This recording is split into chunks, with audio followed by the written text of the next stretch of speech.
Welcome everyone, I am the Depressed Hero, and this is Langrisser Mobile Apex Season 19. Alright, so some changes to the box for those who don't know. I now have Tiana. She is 5 stars at this point. I did do a few more summons off screen for my last video. Celica is currently still 5 stars as well. Everyone else is 6 stars. Bright Summoner is set up for Rush Assassin as a mage, and then Freya is set up as a spiky tank. I pretty much swapped everything to be like reflect damage, thorns, any sort of fixed damage I can throw in there. My opponent, so yeah, these are placement matches, so of course they're going to throw me against every high-end meta box there is. Usually the variation I see in the meta boxes is whether or not Jace is in there. In this case, there is a Jace, so I get rid of him immediately because I don't have an answer for him. So get rid of Jace. The rest of the box, it looks to be 2 healers. The catch about Bright Summoner, though, is you don't really know if she's going to be Holy or Mage, but so far I always assume that she's going to be Holy. And so far I have yet to be wrong. At least on the matches where I've let her actually be added into the box. So yeah, Risen Seal, Bright Summoner for healers. We got 2 tanks, and then the rest is kind of just standard meta units. There's not really any theme around it. So far, my experience with meta boxes, the biggest issue is Ymir. He just hits like a truck. He can tank physical attacks if you want him to, or at least guard against them. He has a self-res I can't do anything about because it revolves around troops and him getting a debuff, and he can't get debuffs, so there's not much I can do about it besides just try to hit him as many times as possible. Yeah, I just haven't really found an answer for him yet. Anyway, ban Jace, get that out of the way. They ban Celica. And they grab Bright Summoner. I go ahead and ban their Tiana. I ban their Isolde. I don't want to deal with any of that nonsense. Tiana is kind of scary. She does have a full range line AoE that hits one target. And she has ways to guard bypass and first strike and attack the hero directly. So I'm not sure how difficult she is. She also gives buffs to people and guard and self-resing. So yeah, she can be kind of difficult to deal with. So I get rid of her. I grab Risen Seal right off the bat. A lot of this there's a lot of debuffs, a lot of AoE here. I don't remember her name. One second. Virelia, sorry. Yeah, so Virelia is pretty nasty with the AoE. She can double tap you really, and do a lot of damage, and do fixed damage on top of it. So having someone that can just passively heal is very helpful. Also, just getting all that debuff protection is necessary. So, they get rid of my Bright Summoner to get rid of my S19. They take Ice Melda. I know that's not her name, but that is how I'm going to call her. I get rid of Andriel, get rid of S19. I go ahead and grab my Isolde.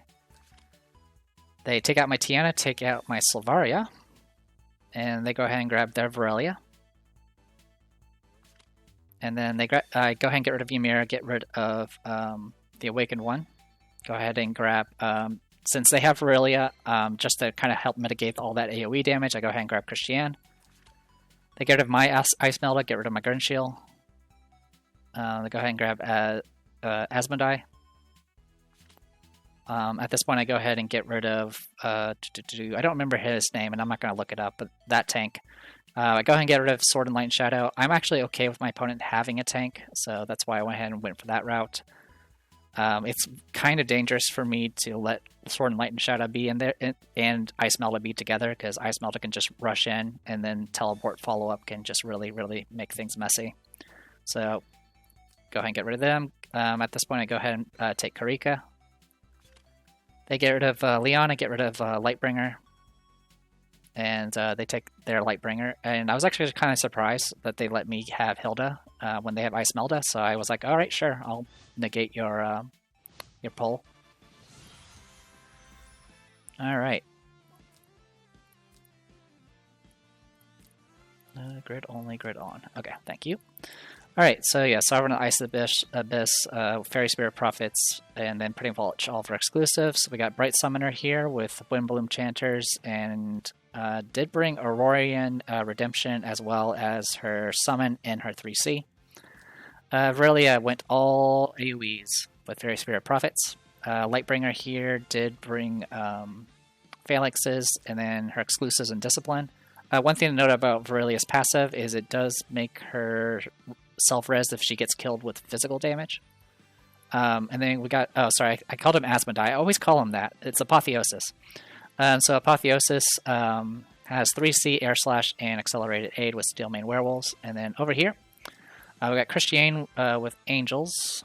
Yeah, Angels was a good call. I didn't even think about swapping her troops. She does have a Butterfly. Everything else is her exclusives. All good to go on that front. I've noticed now that they put this little passive tag now. I was wondering about that. It was kind of bothering me seeing that pop up all the time. We got Karika here. I went ahead and grabbed Snipe just in case Sovereign of the Ice Abyss kind of goes out of guard range, because then I can just snipe her that way. But otherwise, the main thing I'm going to be using is the Brilliant Flash, her 3C, and as well as get the setup, I'll use her Teleport. She has Ferret Spirit Prophets. We got Hilda here with Templar Knights, and then all of her exclusives and faction buff and all that. We got Isolde here with all of her exclusives and Star Prismas, and then Rosenseal, I went full heals with Shrine Maidens. Alright, let's do this. So really, all I really care about at this point is where Icemelda goes, because I need to kill her.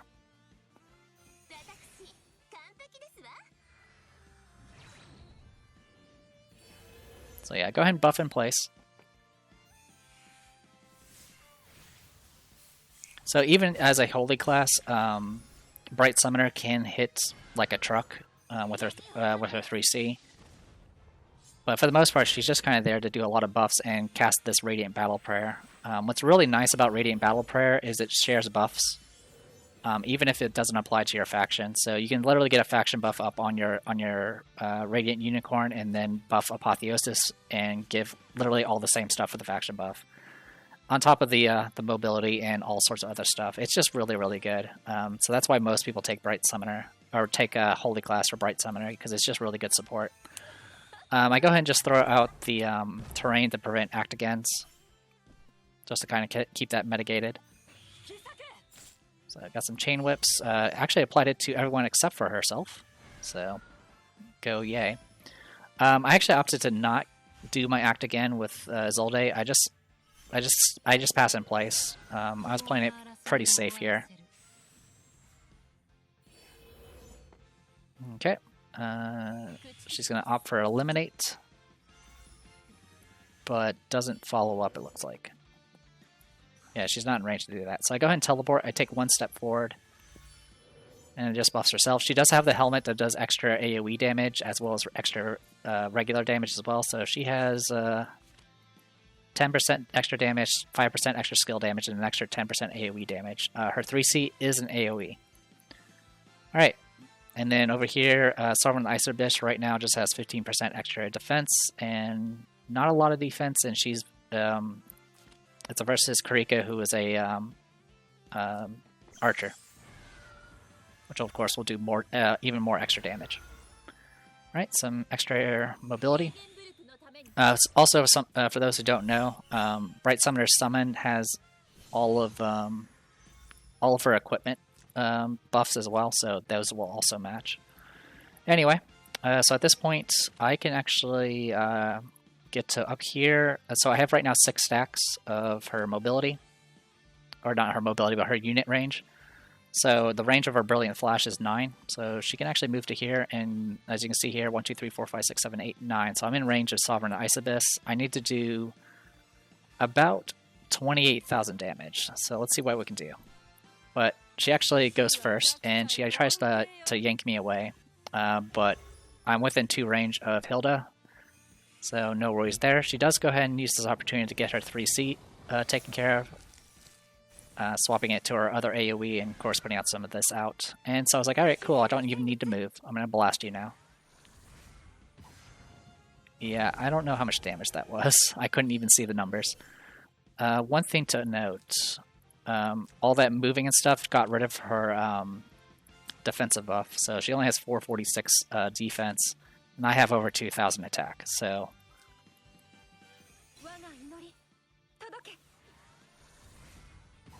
Yeah, it looks like it was around 22,000, which was enough to kill her at least. It's hard to tell. Something else to note is I did hit Virelia and Lightbringer, and it did also do additional debuffs. More importantly, it did mobility down, which means right now Lightbringer can't actually guard. And Apotheosis hasn't done his 3C yet, so he doesn't have a self-res. So I go ahead and use this opportunity to go ahead and just kill Apotheosis.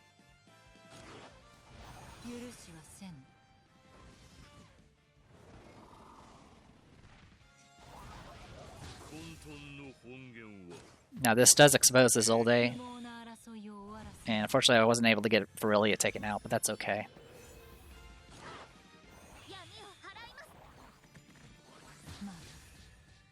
And at this point my opponent does give up. I'm not sure why.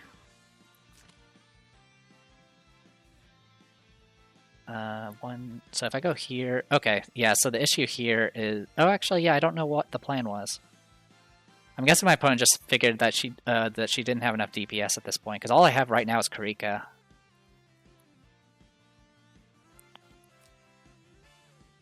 I mean, I guess I can, yeah, I'm not sure why my opponent gives up, but yeah, my opponent gives up here.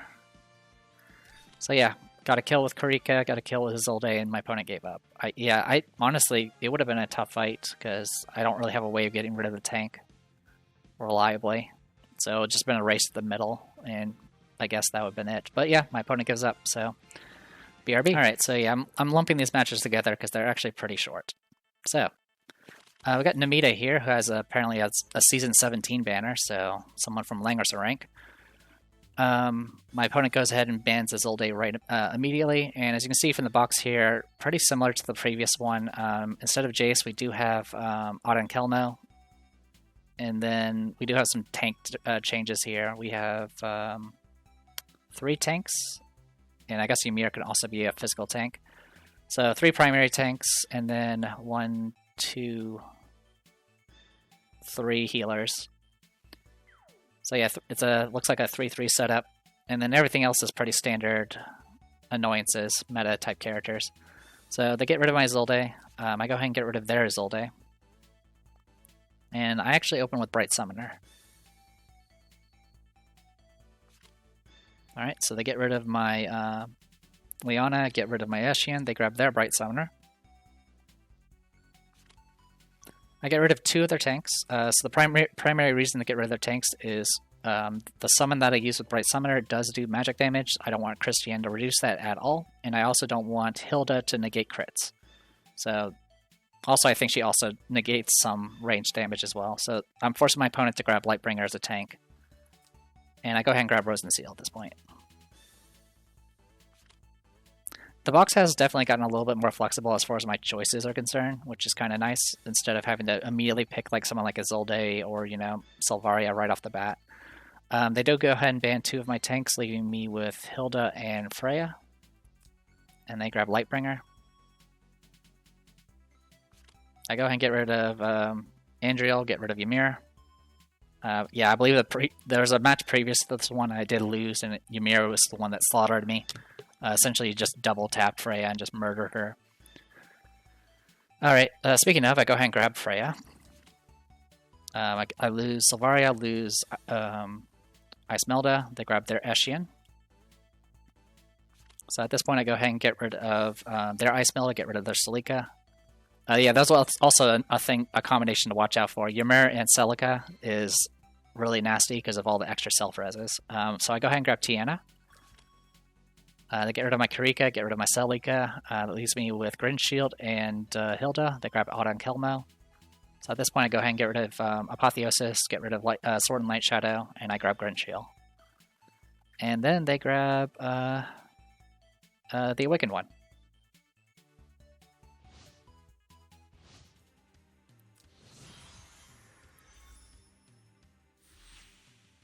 Okay, so Tiana. For those who don't know, she has an attack and defense increase. Right now it's 5 stars, so 20%. She's not affected by melee damage reduction. After taking action, she can choose a non-summon unit to put Protect on them, in which case she can do a lot of fancy things with that, and both her and the target will get 11% to all their stats except HP. And I believe they also get self-res as well. She has all of her exclusives. So 3C, Preemptive Blade. This is the infinite range line AoE, and then Escort, which is kind of a act again type thing, or a teleport, I believe. Something along those lines. Oh, actually, yeah, it's a bunch of weird stuff. And the troops I went with was Wild Expedition, which has 30% attack. It's snipers, and if I'm on grassland and water, I do consider it as 20% defensive terrain. So she's actually kind of bulky. We got Freya here. I went with Heavy Shield, which honestly was not super useful. All it affects is S19, but I forgot to swap it. But we have Heavy Shield, Crystal Spike, and then, of course, her 3C with Redeemers. Over here, we have Frozen Seal with all heals and Shrine Maiden. Grin Shield, her exclusives, and Air Slash with War Falcons, and then Bright Summoner. I opted for 3C, her other summon, and then I actually went with Holy Dragon Breath, just for some extra hits and spreading out her electric terrain. Alright, so with all that, their Awakened one has all of her exclusives, including her single target. SGN here has all of her exclusives with Star Prismas. Oh yeah, and Awakened one has Sorceresses. Lightbringer here has Holy Guard Mages. 3C, Discipline, and Strengthen. Bright Summoner has 3C, her Summon, and Mass Heal. When she does do her summon, her secondary summon does become a teleport, by the way, for those who don't know. And her 3C becomes essentially her old 3C from her original class, or original character. Fairy Spirit Prophets for her troops, and then Autumn Kelmo went single targets, Fireball, Oracle Beyond, and 3C with Deck Gunners. Alright, so the way you make a Assassin Bright Summoner, by the way, is you go Mage class and you give her the Mobility Boots. This does affect her damage a bit, but the boots do get applied to her in her summon. The biggest issue with using Bright Summoner as a assassin is you don't know where the summon's going to spawn. It can spawn literally anywhere around her. So it could be behind her, which will make it harder to reach the opponent, and so forth. So I go ahead and shift down here. And my plan here was to hopefully attack Auden Kelmo. Alright, this also applies a faction buff, which does apply to Tiana. So here it is, Sacred Storm Unicorn, so I have the +1 mobility from the boots, gets me all the way within 3 range. The attack is 2 range, but I do have the range staff equipped as well, so I can actually hit. And as long as I am orthogonal from the target, I can bypass guard. So, let's see what we can do. So I run up. Does proc Reflect, but I don't use troops with this, so... yeah, so almost a kill, but not quite. This does put out her terrain, which puts her down to 1% life. Also, the helmet that Bright Summoner has is the one that does the passive, randomly applies silence within 3 squares. So that does apply to the mount to the summon as well. So I was able to also apply silence to Auden Kelmo. So yeah, 411 HP left, and I came up just short. I was actually like, oh my gosh. Since this is the enhanced summon, since I didn't get killed, I got an act again on Bright Summoner. I could run into range and do Holy Dragon Breath, but the problem is no matter what I do, Awakened One will be able to reach me and kill me, I believe. So I went ahead and just used this opportunity to run away. So Dimensional Shift here. Gonna go ahead and apply Spellbound to both Tiana and Grinshield. Both of them have butterflies, so it just eats up the butterfly. Of course, the faction buff triggers. And then go ahead and do 3C to the summon, which will definitely kill it.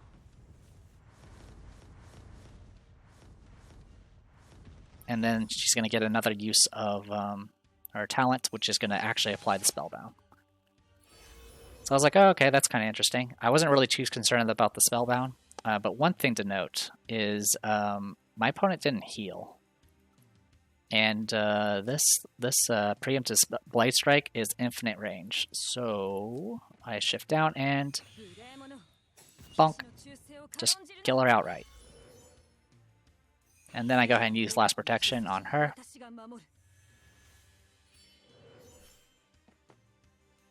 My opponent pushes forward, which is okay.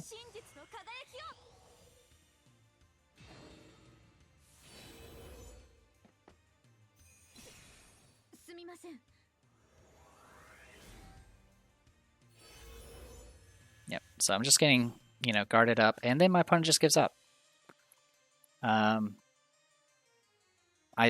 definitely had the advantage. I had Grin Shield, so I could definitely ensure that I get rid of. I can throw Shield onto Lightbringer there. With Bright Summoner Summon, though, she can potentially just keep the, or he can keep the cross formation, so that could also be a thing. But eventually, I would be able to bypass guard with Tiana, and at that point, I would just kind of whittle my opponent down. So I think it was probably the right call to go ahead and just give up. Yeah, the only threat really was honestly not really any of them. I have with Rose and Seal, I'm able to ensure that I don't get any debuffs, and Freya can definitely tank some hits pretty good. So yeah, don't really have any options for that. All right. So with this, I had 2 wins. Since I had 2 wins, surprisingly, I did try to do some of the other matches, but once I got my my second loss, I went and opted to just give up on the rest of the matches. So that did put me in Bronze 1. So when we come back, I'll go ahead and talk about the Bronze 1 matches. All right, so this match, I don't know. Yeah, you can see the stats here. Yeah, no SSRs. I think this is an AI. Like, I almost think it's an AI because of just how quickly sometimes it felt like my opponent was banning very quickly, but I don't know. I don't know if this was just a new player or what. The wait time for this match was like over 2 minutes. And they just threw me up against this opponent. So I didn't really know what was going on with this. I just wanted to show this box because I don't even know how this got in. I mean, I'm glad if this is a new player. I mean, all power to you. I'm glad that you're attempting Apex, but yeah, as you can see from the box, there's literally nothing threatening. And in fact, the moment the match started, my opponent immediately gave up. Like even before a single turn, even before my action could even, before I got control. We'll put it that way. So I wanted to go ahead and point out this win, and then go ahead and show off. This did get me like 87 points because it was Bronze 1. So thanks to this person if they did, give out the match. But I also felt really bad about this. So this was I apologize also. All right, and then this last one is also Bronze 1. All I need is one more win to get to Silver 3. And yeah, it was this Cherry is not SP class. There are a few SP classes though. There are 3 tanks, 3 primary tanks rather. 2 healers. Yeah, it looks like 2 primary healers, and then the rest is kind of a mix. Honestly, all power to you for using these characters, because obviously you don't see Ghost in the, Girl in the Shell that often. You don't even see SP Leona that often anymore. And of course, we got a infantry Yulia here as well. But it's all, like I said, it's not all throwaway units or anything like that. All these are reasonably viable. My opponent opens with banning Rose and Seal right off the bat. So I go ahead and ban their Awakened one. And I grab Liana.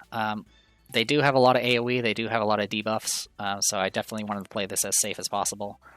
They go ahead and ban my Lightbringer, get rid of Ice Melida. They grab SP Ledin, I think it is.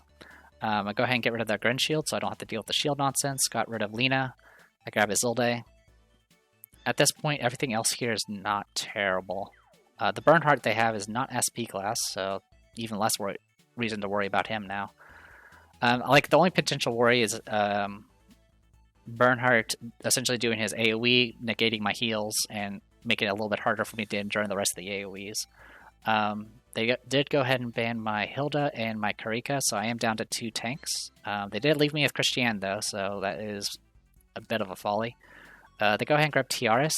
Tiaris is a weird pick in some ways, I guess.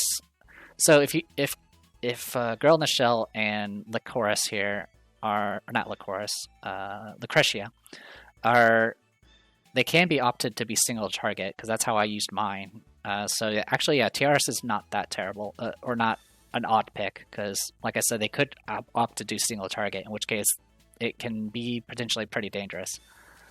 I go ahead and get rid of Bernhardt, get rid of Yulia. Yulia can, of course, negate guard, so it's pretty annoying. So I get Christiane. So this pretty much helps me negate pretty much everything here, because the only physical damage here is really Cherry. I mean, 2 of their tanks can do physical damage as well, but I'm not that worried about them right now. They ban my Grinshield, ban my Eshian. They grab Bozel. I go ahead and get rid of Liana, get rid of Lucretia. I go ahead and grab Bright Summoner because my opponent let me have her. They go ahead and get rid of Salika, get rid of Freya. And they go ahead and grab Girl in the Shell. And I go ahead and get rid of Sherry, just because I wasn't sure. During the ban pick, I actually don't know if she's SP class or not, so I wasn't sure how dangerous she was as far as doing a double tap on me. And then SP,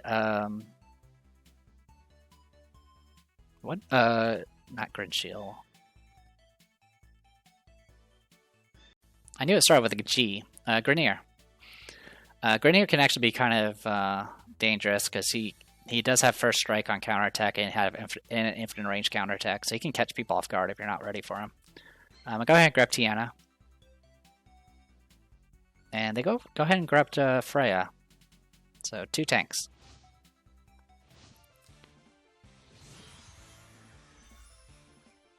Alright, so yeah, I believe everything here is the same kit. I guess the only new face to worry about is Liana in this one. Windbloom Chanters, Act Again, Heal, and 3C. And then my opponent here, we got Bozel here, who brought Faction Buff, Seal, and 3C with Sorceresses. We got Ledin here, 3C, and then it looks like all of his SP skills, I think. Yeah, I think that's what it is. I can't tell.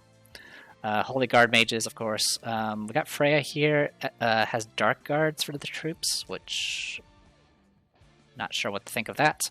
Also, does have 3C, also has Lance Phalanx and Barb, which is kind of weird. I'm not sure how to react to that. We got Girl in the Shell here with her AoE, all of her exclusives, including her AoE, single 3C, and then, of course, the randomization Arcane Traversal. With Sorceresses, and then we got TRS here with Holy Knights, 3C, Miracle, and Heal. So pretty standard stuff here. Alright, so as always I have Bright Summoner up in the front, and my goal is to try to murder something. So got Hymn of Light here. Let's go ahead and summon our upgraded summon. All good to go here. Move up, and I'm going to go ahead and take out Girl in the Shell. So I need to do about 18,000, and I do 26,000. So, kill her right off the bat. My opponent doesn't give up yet. Goes ahead and does 3C, which honestly doesn't really benefit Bozel that much, but all power to you. So I go ahead and just take my time. I move up, get my guard up. Freya moves in and opts to do Lance Phalanx instead of her faction buff, and I'm not sure why. So I go ahead and just move up and I throw my knife at Bozel. Does pretty good damage. It also puts a debuff on him so I can actually go and assassinate him later. Bozel actually moves up though and does 3C. So I do get a bunch of debuffs. Like a lot of debuffs. I only got 2 debuffs on Tiana. One of it did get soaked by... I believe one of it got soaked by her Butterfly. And then Bright Summoner here got about 4 debuffs, so quite a bit. But at this point, I can move again and kill Bozel immediately at this point. So I was like, alright, cool. I'll just do that, I guess.